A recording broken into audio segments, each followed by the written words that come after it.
تعارف نہیں کرایا نا، نہ تعریف کروائی. وہاں آ کر بھی کیا کہا؟ جس کے لیے کہا وہی مانا گیا. اب میں کیسے مانوں حسین کو؟ میں کیسے مانوں حسین علی کو؟ کیسے؟ ابھی جو اصل عبادت کریں گے نا، اس عبادت کی اصل کا الف اسی میں پوشیدہ ہے. اور مجھے نہیں پتا کس لمحے سے وہ عبادت شروع ہو جائے. کیسے ماننا علی کو؟ ماننا ہے کہ جاننا ہے؟ ماننا ہے، جاننا نہیں ہے. جاننا بھی نہ. جو علی کو جاننے کی کوشش میں لگا وہ علی کا دشمن ہو گیا. یہ مولا نے چاہا تو پرسوں انشاءاللہ دوبارہ کسی بارگاہ میں سجدہ ذکر پیش کرنا ہے. اس کی وضاحت پرسوں کسی حد تک ہے. جو علی کو جاننے کی کوشش میں لگا نا وہ علی کا دشمن ہو گیا. اور جو علی کو ماننے کے لیے چلا وہ محمد ہو گیا، وہ خدا ہو گیا. کوئی نہیں جانا علی آپ کو سوائے میرے یا اللہ کے، کوئی بھی نہیں. کیسے جانا حسین؟ ماننا حد سے نہ بڑھا. حسین کی قسم ہم حد سے علی کو نہیں بڑھائیں گے. علی کی قسم، علی کی قسم. علی اور حسین پر ہوں 5 منٹ سوچے تھے، اس سے بھی پہلے ختم کروں.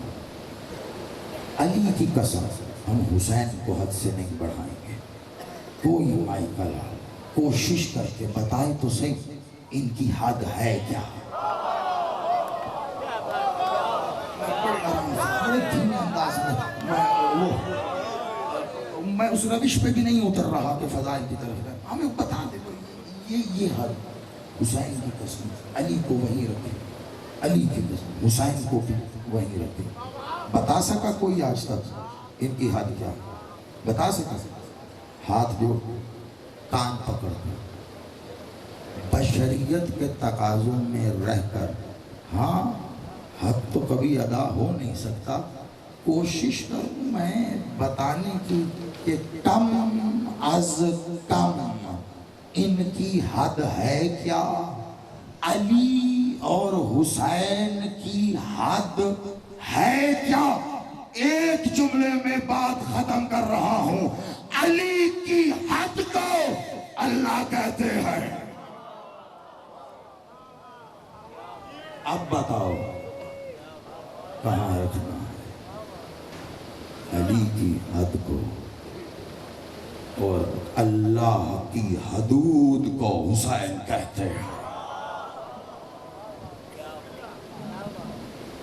مجھے میرے سے آپ سے پرسوں انشاءاللہ مالک چاہتا ہوں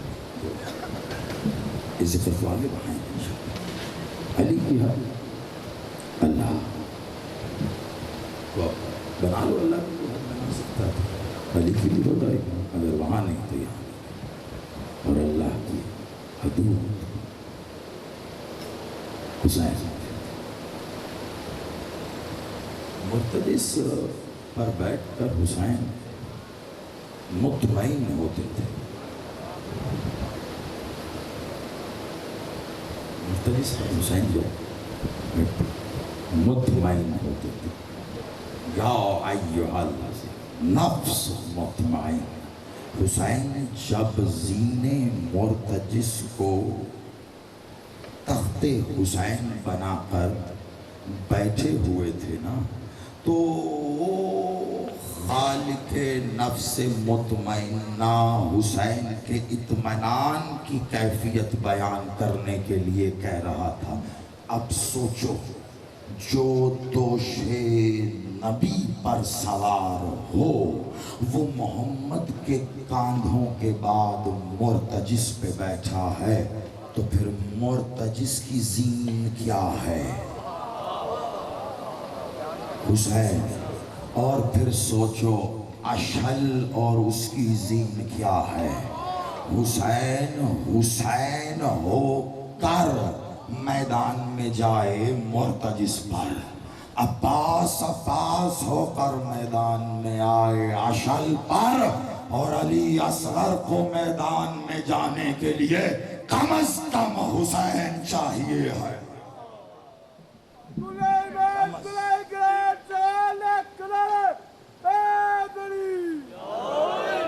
آپ سلامت رہیے۔ علی اصغر کو کم از کم حسین چاہیے۔ کب کہا تھا حسین نے حل من ناصر ینصر؟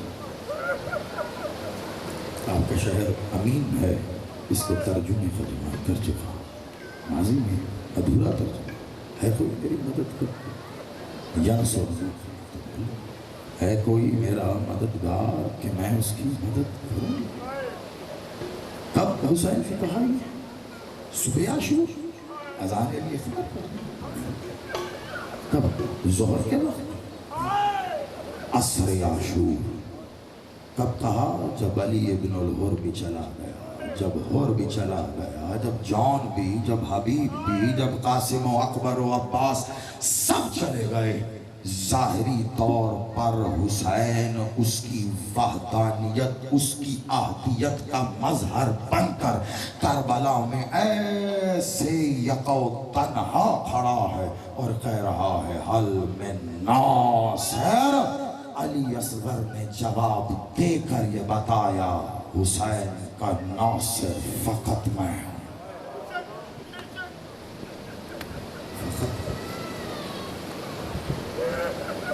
ہاتھ اٹھا کے دعا ہے، لیکن یہ والے نہیں، اگر دل کے کوئی ہاتھ ہے۔ سلامت رہیے۔ جتنے بھی آج کے اس صفحے اعضاء کو بچھانے والے، میں کسی کا نام ہوں تو کوئی رہ گئے، سبھی بھائی دل سے دعا ہے۔ پتہ کیا؟ 1400 سال بعد ہی صحیح، بھائی اور بہن کے جنازوں کو تو ملا رہے ہیں۔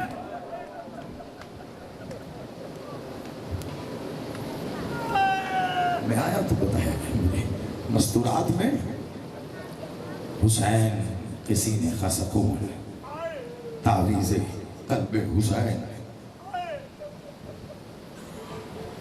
وہ قرآن جس کی حسین تلاوت کرتا تھا، مستورات میں حسین کی 4 سال کی بیٹی کا تابوت ہو، اور آپ حسین کے علی کے گہوارے کی زیارت کریں گے۔ مجھے نہیں پتا میں کس نہج تک پڑھ پاؤں گا۔ ماتمی ماتم کے لیے تڑپ رہے ہیں، عزادار آنسو سنبھالے بیٹھا ہے، لیکن آج جس شب میں آپ بیٹھے ہیں نا، آج آپ جس شب میں مولا سید سجاد بادشاہ عزادار ماتمی سوچتے ہیں، ذاکر خطیب بیان کرتے، مولا سجاد 40 سال خون روئے، کتنا روئے گا کوئی حسین کو؟ کیا حق ادا کرے کوئی سوچ بھی نہیں سکتا۔ کیوں؟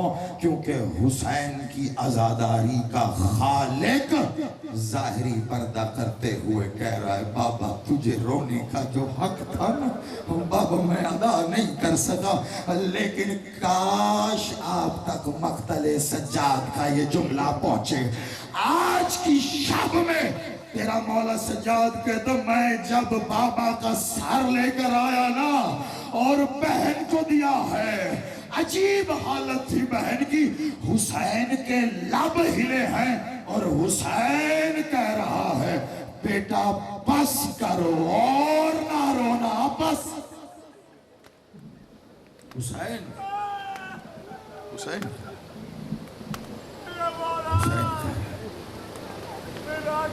قیامت ہے عزاداروں، جن گھڑیوں سے آپ گزر کر جس دل میں جا رہے ہیں۔ حسین کی 4 سال کی بیٹی خاموش ہونے والی ہے۔ میرے پاس لفظ ہیں جو ادا ہونے سے پہلے میرا سینہ چیر رہے ہیں۔ حسین کی خدا لعنت کرے یزید ملعون پر۔ سنتے ہو نا مقتل کی روایات میں اکثر کہتا تھا مولا سجاد کو پیغام بھیج کے اپنی بہن سے کہو آہستہ روئے۔ مجھے 2 جگہ پر یہ کلام ملا ہے، یا کسی نے محمد کی بیٹی سے کہا ہے یا کسی نے حسین کی بیٹی سے کہا ہے؟ یہ تو وہی سمجھے گا نا جن کو حسین نے رحمتوں سے نوازا ہے۔ باپ گھر سے چلا جائے بیٹی بہت روتی ہے، لیکن عزاداروں جب کچھ دن بعد باپ گھر آئے نا پھر بیٹی بہت روتی ہے۔ جتنا کچھ ان ایام میں ہوتا ہے نا بیٹی بیٹھ کر باپ کو ضرور بتاتی ہے، بابا آپ کے جانے کے بعد کیا ہوا، بابا آپ کے جانے کے بعد کیا ہوا۔ یہ آج کی شب کا پہلا سوال تھا۔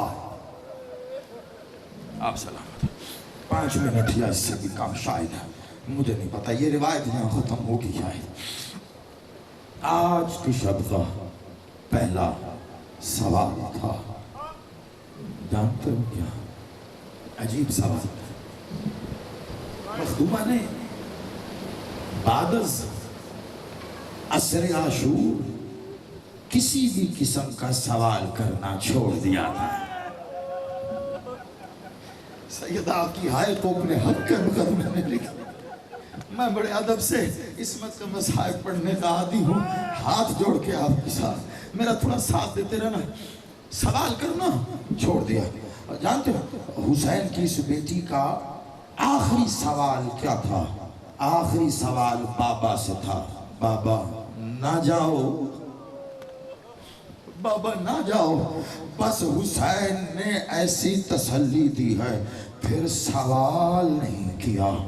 تب کی چپ کی ہوئی اب جا کر کہیں بول کے اسی شب کے تقریباً ایسے ہی وقت میں جب تم بیٹھے ہو پرسہ دینے کے لیے، جانے کب سے حسین کی طرح تنہائیوں میں یکتائی کو دلاسے دینے والی اٹھی ہے، اپنے بھائی کے پاس آ کے کہتی ہے بھیا آپ وقت کے امام ہو، حجت ہو، میں امام سے کوئی سوال کر سکتی ہوں؟ کہا بیٹا کرو۔ کہا تو پھر میں امام سے سوال کر رہی ہوں، مجھے بتاؤ وقت کے امام، پیاس کی کتنی منزلیں ہوتی ہیں، پیاس کتنی شدید ہو سکتی؟ عزاداروں یہ کہنا تھا، قید خانے میں تلا تم آیا، بیویاں روتی ہوئی آگے بڑھی ہیں، علی کی علی بیٹی نے حسین کی، حسین مظلوم بیٹی کو اٹھا کر آغوش میں بٹھایا، روتے ہوئے دلاسے دیتی ہے، بیٹا یہ کیا سوال کیا؟ لیکن سجاد اپنی جگہ سے اٹھے، کہا پھوپھی ماں اس نے امام سے سوال کیا ہے، جواب دینا مجھ پر ضروری ہے۔ ہاں بیٹا سن، پیاس کی کل 4 منزلیں ہوتی ہیں۔ کیا کیا سنو گے؟ آغوش اطہار مخدومہ میں بیٹھی ہیں پاک معظمہ بی بی۔ مولا سجاد نے بتانا شروع کیا، کہا بیٹا پیاس کی پہلی منزل جب انسان شدید پیاسا ہو نا تو اس کو اپنی آنکھوں کے آگے دھواں دکھائی دیتا ہے، ہر چیز دھندلی ہو جاتی ہے۔ بس اتنا سننا تھا، بیٹھی نہیں رہی، اب اٹھ کے کھڑی ہوئی، روتے ہوئے کہتی ہائے میرا بھیا قاسم، مقتل جاتے ہوئے کہہ رہا تھا چچا مجھے آسمان میں دھواں کیوں نظر آ رہا ہے؟ اب مولا کہتے ہیں بیٹا پیاس کی دوسری منزل جو اس سے بھی شدید پیاسا ہونا، پھر وہ اتنا پیاسا ہوتا ہے کہ اس کی زبان پر کانٹے پڑ جاتے ہیں۔ عزاداروں دونوں ہاتھ کھول کے ماتم شروع کیا ہے، اس بی بی نے رو کے کہہ دیا میرا بابا حسین، اور جب میرا بھیا اکبر آیا تھا ایک ہی بات کہہ رہا تھا، بابا نے اپنی زبان اکبر کے دہن میں رکھی تو یہ کہہ کے اکبر نے کھینچی ہے بابا آپ کی زبان پہ تو کانٹے پڑ گئے۔ عزاداروں بہت پیاسا تھا حسین، آگے بڑھے ہیں مولا اور کہتے ہیں بیٹا جو اس سے بھی زیادہ پیاسا ہونا تو پیاس کی تیسری منزل اس کا وہ حال کرتی ہے کہ وہ ایسے تڑپتا ہے جیسے مچھلی کو پانی سے باہر نکال دیا جائے۔ عزاداروں بس اتنا کہنا تھا، اب کھڑی نہیں رہی، کبھی قید خانے کی اس دیوار پہ، کبھی اس دیوار پہ رو کے کہتی ہے میرا اصغر اتنا پیاسا تھا جھولے میں نہ رہ سکا، کبھی ادھر تڑپ کے گرتا ہے، کبھی ادھر تڑپ کے گرتا ہے۔ عزاداروں یہ کہہ کے روتی رہی ہے میرا اصغر پیاسا چلا گیا۔ عزاداروں تڑپ رہی تھی بی بی، مولا نے کہا بیٹا چوتھی منزل یہ آخری منزل ہے پیاس کی، اس سے آگے کوئی پیاس ہے ہی نہیں۔ کہا بھیا کوئی نشانی؟ کہا ہاں ایک نشانی ہے، جب کوئی اتنا پیاسا ہونا اس کے جسم کا پانی ختم ہو جاتا ہے، اس کا گوشت اس کی ہڈیوں کو چھوڑ کے جدا ہو جاتا ہے۔ عزاداروں تڑپتی ہوئی بی بی ایک جگہ کھڑی ہو گئی ہے، قریب آئی ہے سجاد کے، ہاتھ سجاد کا اٹھایا اور ایک بار اپنی کلائی پہ رکھ کے کہتی ہے دیکھ بھیا میرا گوشت میری ہڈیوں کو چھوڑ گیا اور میں جانے والی ہوں، مجھے بابا کا سر لا دے۔ عزاداروں رات کے پچھلے پہر حسین کا سر آیا، جیسے ابھی علی اصغر کا جنازہ آئے گا نا، ایسے ہی قید خانے میں حسین کا سر آیا۔ 4 سال حسین نے اپنے قرآن کو سینے پہ رکھا، آج جب بابا کا سر آیا، آج باپ کے سر کو بیٹی نے سینے پہ رکھا۔ ارے عصر عاشور کا جدا ہوا حسین اب ملا تھا نا، اب بیٹی رخسار پہ رخسار رکھ کے کہتی ہے بابا آپ چلے گئے شام غریبہ میرا دامن جلا، بابا بابا اب آئے ہو تو مجھے لے کے جانا۔ بابا آپ نے کہا تھا اصغر آپ کے ساتھ رہے گا، میں قید خانے میں، بابا میں نے اصغر کے ساتھ، آج بھی قید خانے سے آواز امام زمانہ کو یہی آتی ہے، اصغر کو سخینہ سے ملا ماتم مظلوم۔